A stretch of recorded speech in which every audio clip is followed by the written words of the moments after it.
Hello, hardy fourth grade friends. Today we are talking about food webs as I complete our science video for this week.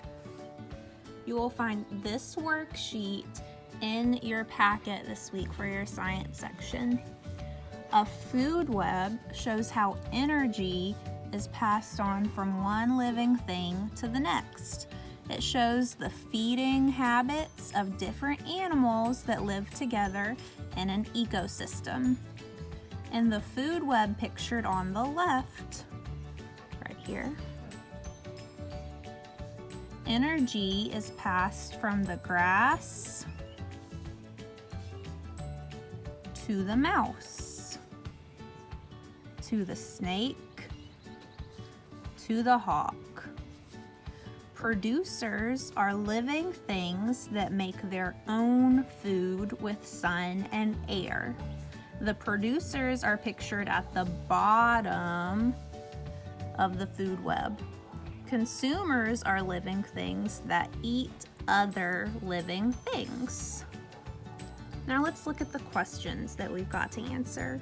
Use the food web in the picture above to answer the questions. Name the living things in the food web that are producers. Well, if I look back up here, this tells me that producers are living things that make their own food with sun and air, and that they are pictured at the bottom of the food web. So if I look over here, I will see that the producers pictured are grass and wildflowers. Grass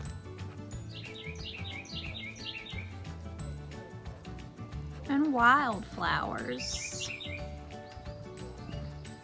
Name the living things in the food web that are consumers. If we look back up here, consumers are living things that eat other living things. So let's look. The mouse gets its energy from grass. So the mouse has to eat the grass to get its energy. So a mouse is a consumer.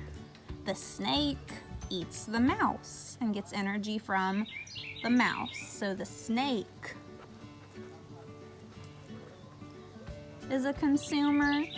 The hawk eats the snake and gets energy from the snake. So the hawk is a consumer. The hawk also eats the rabbit.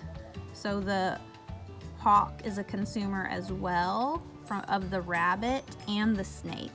And the rabbit eats the wildflowers. So the rabbit is a consumer because it eats the wildflowers. Which living things does the snake eat? Let's look and see. The snake gets energy from a mouse and a rabbit. So the snake eats mice and rabbits. Which living thing does the hawk eat?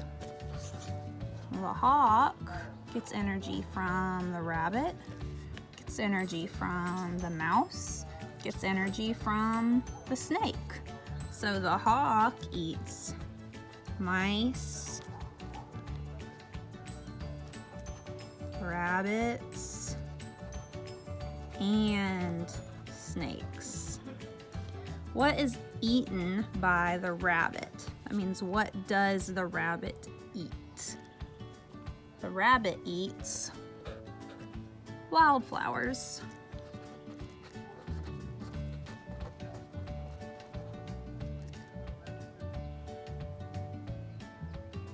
Now we get to create our own food web. This is a fun experiment that you can do with some snacks you have at your house, or you can draw in the animals. We need to put plants, well, plants and animals. Plants, a rabbit, a snake, decaying plants, seeds, small fish, an earthworm, a large fish, and a bear in this food web, and then draw the arrows to show the flow of energy. All right, here I have labeled all of our sections with a snack from my pantry. For the plant, I have a snap pea. For the rabbit, I have an Easter rabbit.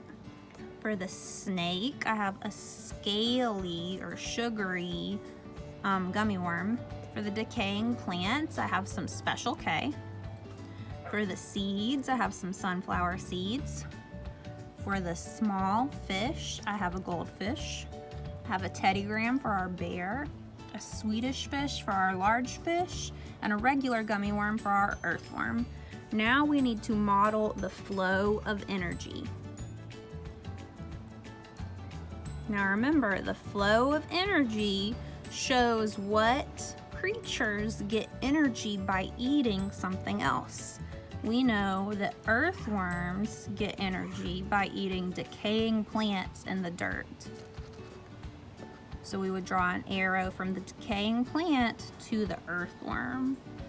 We know that small fish get energy from eating decaying plants, earthworms, and seeds.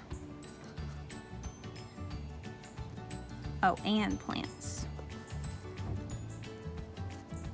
Now we know that rabbits get energy by eating plants and by eating seeds.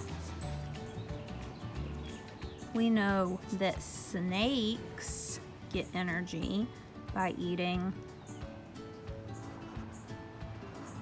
rabbits, maybe an earthworm if they were desperate. Oh, we forgot large fish up here. Large fish will eat smaller fish, but they will also eat earthworms, decaying plants, and seeds. And then bears will eat small fish, large fish, and plants. Now we have modeled our flow of energy. So we can go back and look and see what is a producer and what is a consumer. Our plants do not have any arrows ending here. They only have arrows leaving them. That means it's a producer. Plants do not eat anything. They make their own food with just sunlight, air, and water. A seed is another producer. Decaying plants are another producer. All of these living creatures do not have arrows ending there. They're not receiving energy by eating other creatures. Now our rabbit receives energy from other living things. Our snake receives energy from other living things. Our earthworm receives energy from other living things. Our small fish receives energy from other living things. Our bear receives energy from other living things. And the large fish receives energy from other living things. So these are all producers.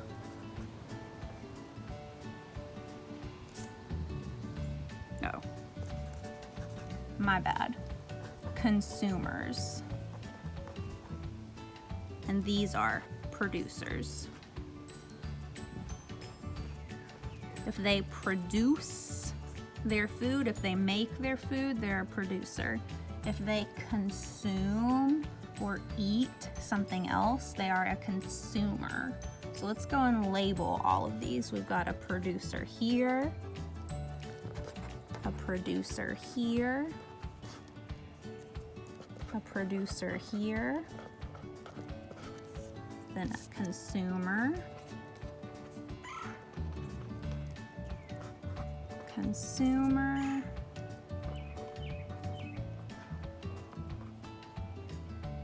consumer,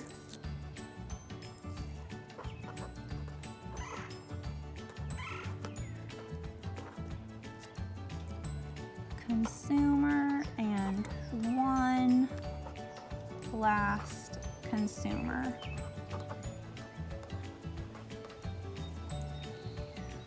And now we've completed our food web using common snacks you could find around the house. Now this was just a fun activity to show you that food webs can be made out of things you can find around your house, or you can draw in the living things if you don't have these snacks at home. That is totally fine. But the most important thing to remember is that we are showing the flow of energy. The consumers are getting their energy by eating the producers or other living things. And the producers do not eat other living things. They get their energy from the sunlight and air. And that is what is most important to remember. If you have any questions, if anything was confusing for you, or if you still need help with this packet, please comment below or reach out to me or your teacher. Bye, friends.